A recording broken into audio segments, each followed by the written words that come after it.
Joining me today on the 105 Through the Fan YouTube channel, he is 1/4 of the GBAG Nation, which you can hear every day, Monday through Friday, from 2 p.m. to 7 p.m. on your home of the Cowboys and Rangers 105 Through the Fan.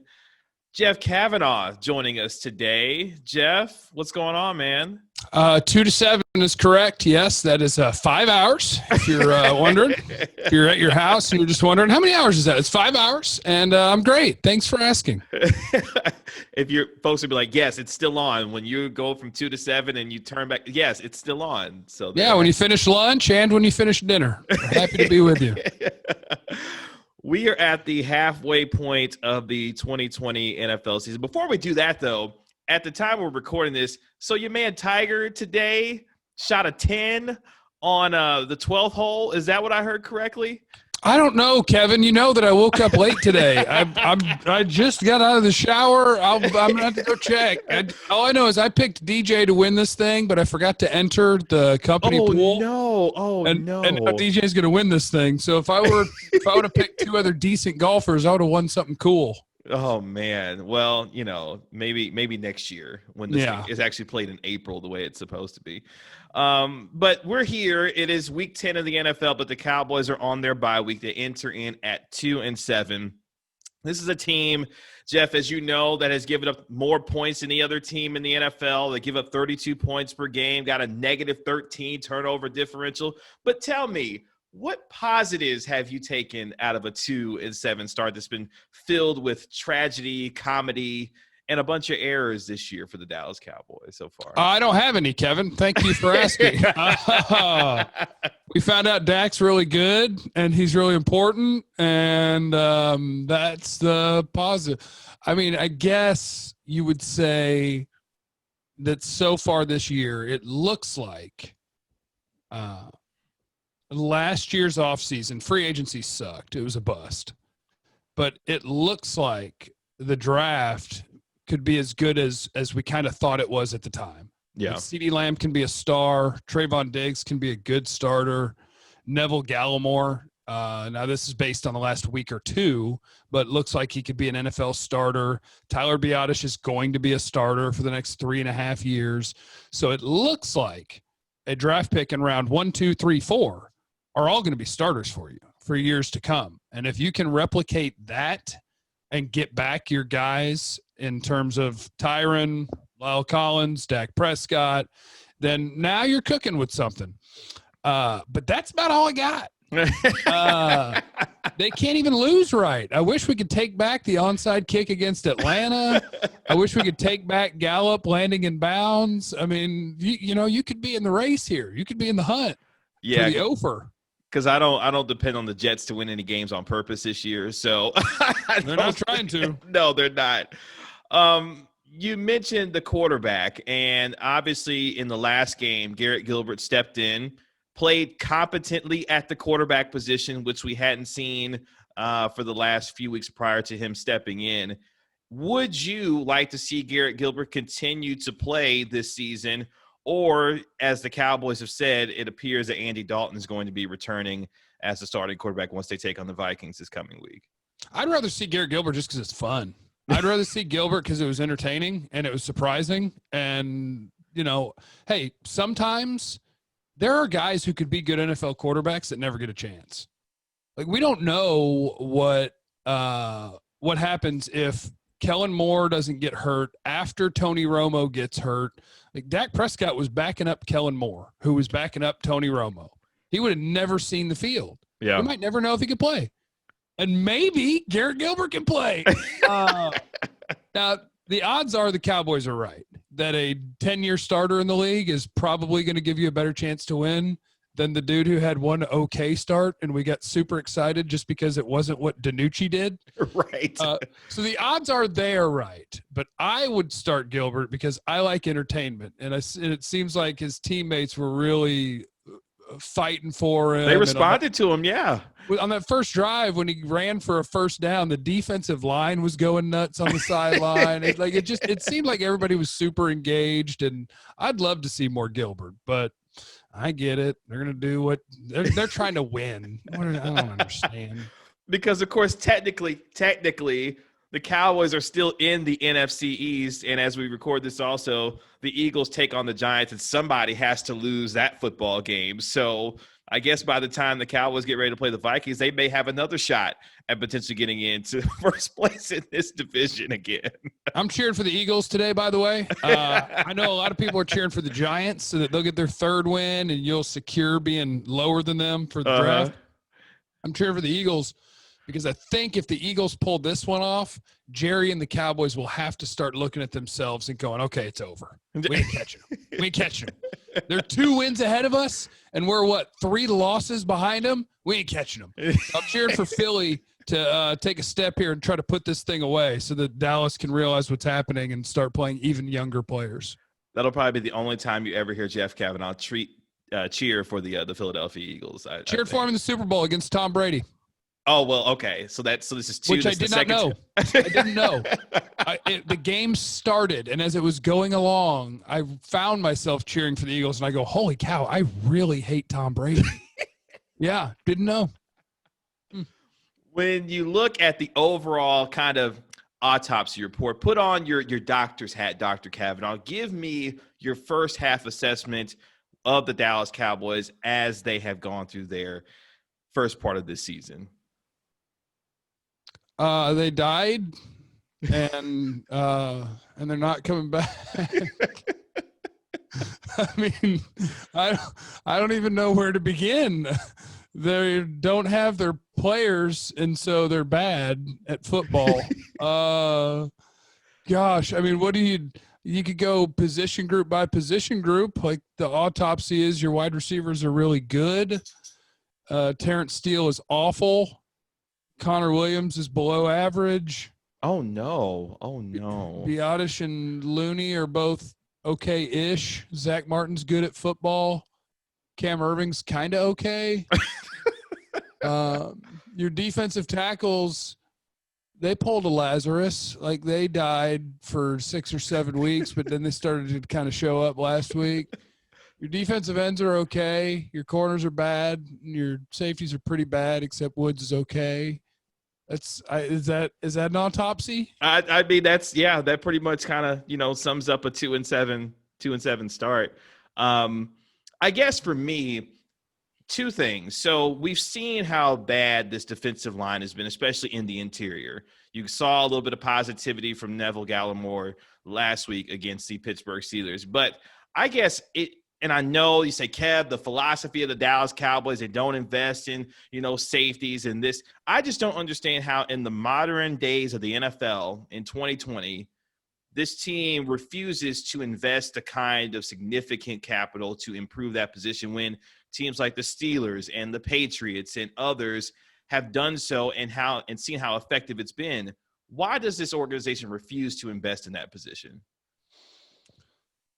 It's a great question that I don't know the answer to, but I'm hopeful that they're smart enough to evolve, because in theory, run-stopping defensive tackles are literally the least important member of your defense. So if you're going to say, hey, we can figure that out later, okay.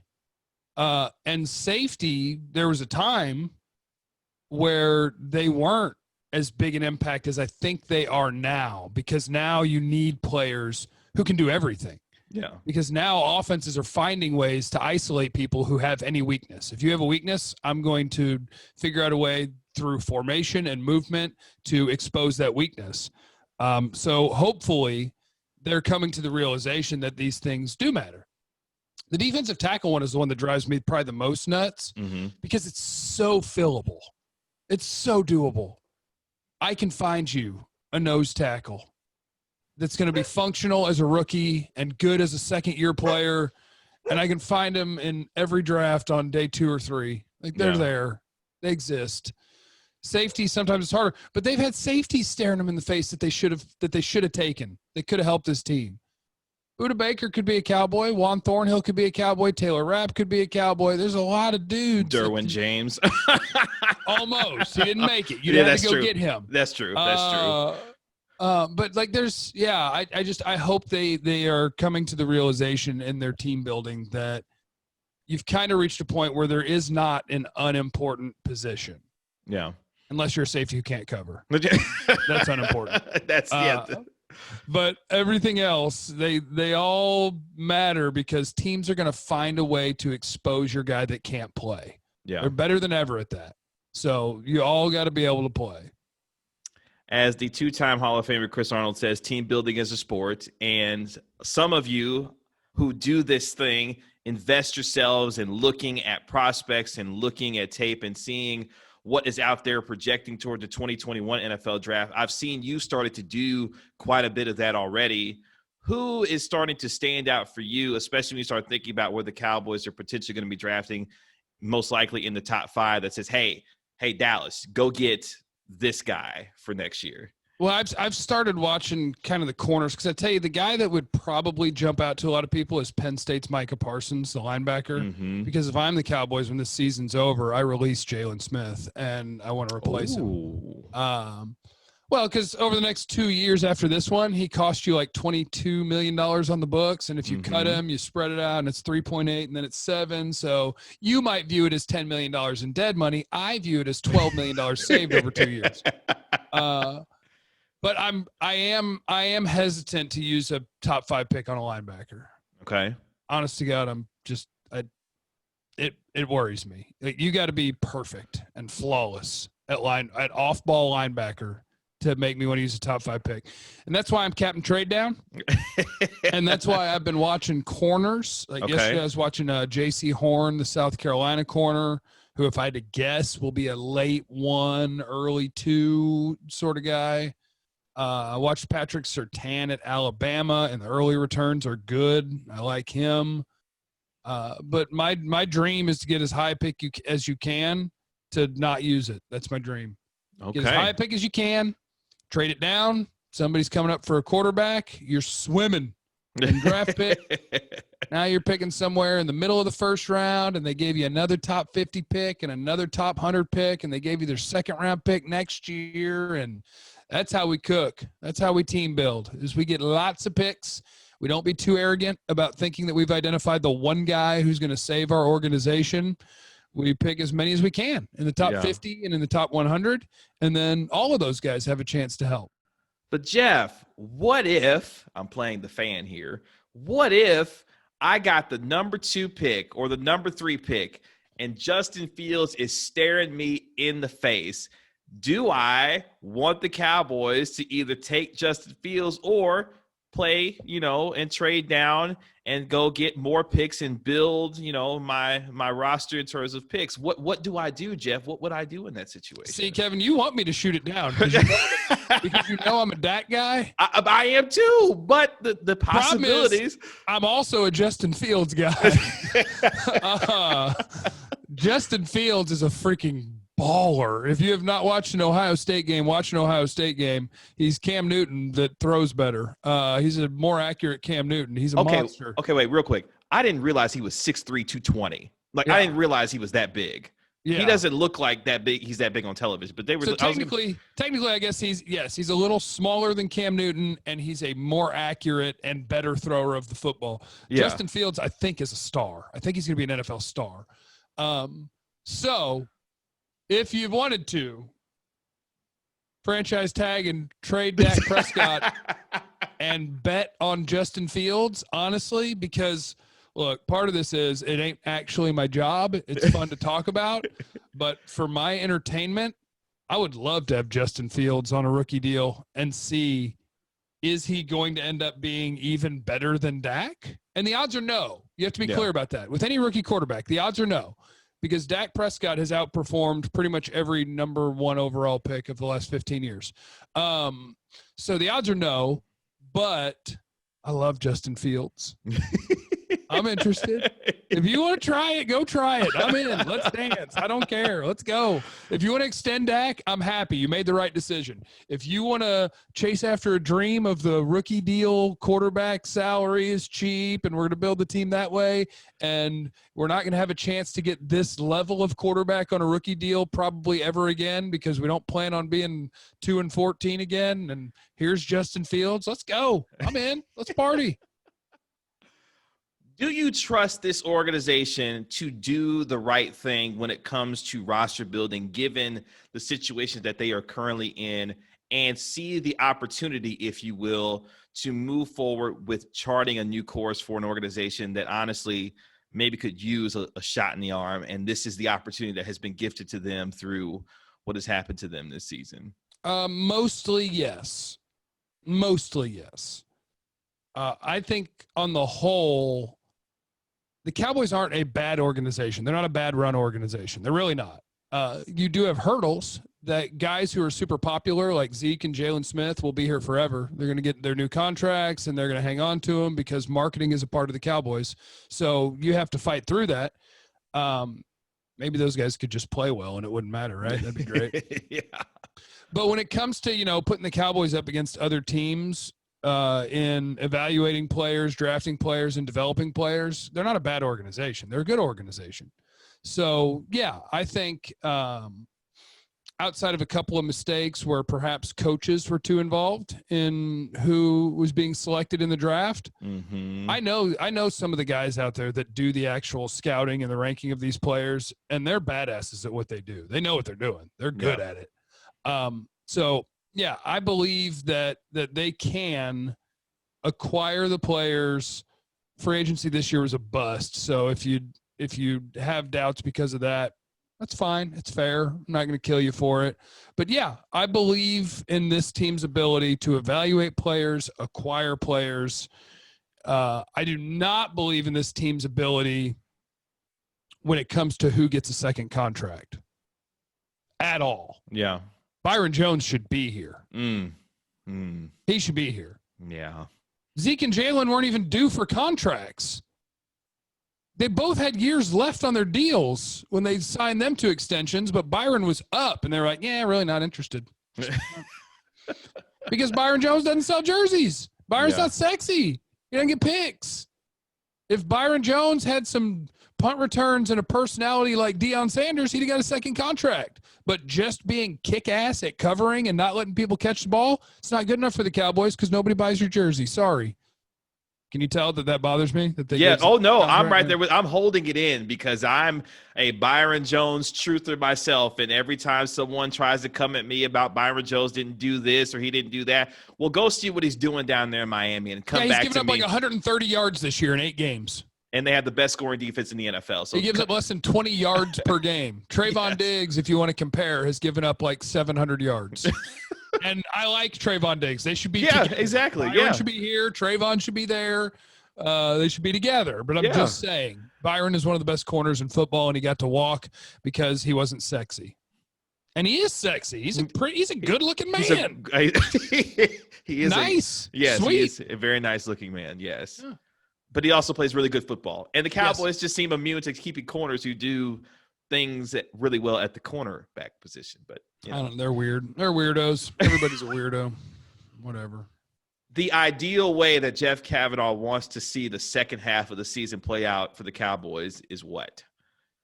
What are they right now? 2-7. So 0-7.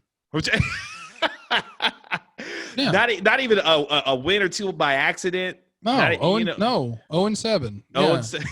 You get the second overall pick or the third overall pick, and then you do the Sam Darnold trade where you go from 3 to 6, and you add a future 1 and multiple 2s, and that's the dream. Because then you're sitting there at like 6 or 7 or 8, whoever needs a quarterback that wants to come up to 2 or 3, and then you're sitting there. And you're still in the premier prospect land because 4 of the first picks are going to be quarterbacks. 4 of the first 6 or 7 picks are going to be quarterbacks. You think all 4 of those quarterbacks go in the first 7 picks? Yeah, I do. Yeah. I think Zach Wilson, BYU, Trey Lance, North Dakota State, and, man, we better keep an eye on Kyle Trask at Florida right now just based on the way he's playing. He just keeps throwing 6 touchdowns every week. Yeah, I could see 4 quarterbacks in the top 5. I could see it. Now, it depends who has the picks. Yeah. It depends who has the picks and who's aggressively wanting to go chase a quarterback and who's going to let them fall in their lap like happened last year. But my point is that you'll have the premier prospects still pickable at either corner or pass rush or whatever, even if you pick, say, 8th or 10th. you'll have a choice of one of the top corners in the draft, perhaps still the top edge rusher. Those sort of guys will be there. And you'll have extra picks. And look, losing is great right now. Winning is the best. But when you don't have the option of actually winning, losing big is the dream. So, everybody chill out. If you're like, oh, no, I want my team to win all the time, they're the best. Like, I do too. They can't. So you have to transition your mindset a little bit to, I want to win a championship. What gets me there? The answer? 2-14. That's how you get there. See, but now you brought back in the possible scenario of Justin Fields sitting there at number 2 if the Cowboys have the second overall pick, and we're like, oh, what? There's no wrong answer. There's no wrong answer. I love Dak. I love Fields. Don't care. Let's go. See, but what I wouldn't love is if the Cowboys is like, all right, cool, we'll take Justin Fields, and then all of a sudden Dak Prescott walks to New Orleans and says, hey, Sean Payton, what's up? I'm ready. I'm ready to ball out. Drew Brees is on the way out. I'm on the way in. Why not? I like Dak. I like Sean Payton. If they win a Super Bowl, great. Good for them. I love Dak. He's a sweet man. Oh, man. It has been a rather tumultuous season for the Cowboys. Injuries, turnovers, bad play, Garrett Gilbert, Ben DiNucci. You might go play quarterback at this point when it comes to the Cowboys by the time this thing is no. Oh, no, not behind that offensive. You never see me throw. I was quarterback in 8th grade. But because 8th grade is the time where you just give it to the guy who's the fastest. Because in 8th grade, I was the fastest. So I played quarterback because that's a lot easier than making somebody take a snap and then hand it to me. Like, you just take the snap. And I threw over the course of an entire season 6 passes. 4 were complete because they didn't think we'd pass. So, yeah. None of them were accurate, but 4 were complete. Yes, 4 of 6. 4 of 6. That's not bad. See, yeah. The numbers look good. It may not have looked good on the field, but it looks good in the box score. That's all that matters. Yeah, it was a Tommy Frazier type of deal. We ran the option, and then and so as the option pass, I'd run the option, then stop, and because the corner would be coming down, and the wide receiver would literally be alone. When he was alone and 20 yards from me, I was 4 of 6. Nice. Tommy Frazier. That's not nice. That means I missed twice on an open dude 20 yards from me. It's okay, Jeff. It happens. It happens. Not every quarterback is perfect, okay? It happens. It happens. True. And besides, if you're Tommy Frazier, you're one of the greatest college football players ever. So. And I was Tommy Frazier. For 8th grade football, I was Tommy Frazier. So you were clearly the greatest 8th grader ever. Yeah. They should have a statue of me at Ford Middle School in Allen. They should have a statue out front. Get on it, Ford Middle School. Jeff Cavanaugh needed a bronze statue for his 8th beast. grade. You can hear Jeff Cavanaugh every day in the GBAG Nation, 2 to 7 on 105.3 The Fan. Yes, it's 5 hours. Make sure you subscribe to Jeff's YouTube channel, too. Your YouTube channel is where, Jeff, for the folks? YouTube.com/Jeff Cavanaugh, CAVANAUGH. He does a lot of tremendous stuff. I love his stuff when he's doing stuff live during the Cowboys game and answering questions, because he literally tries to answer as many questions as he can while being as entertaining as possible. And I'm just drunk on the couch with my shirt off. Yeah. Yeah. Jeff, thanks so much for the time with the 105 Through the Fan YouTube channel, man. No problem. Go sports.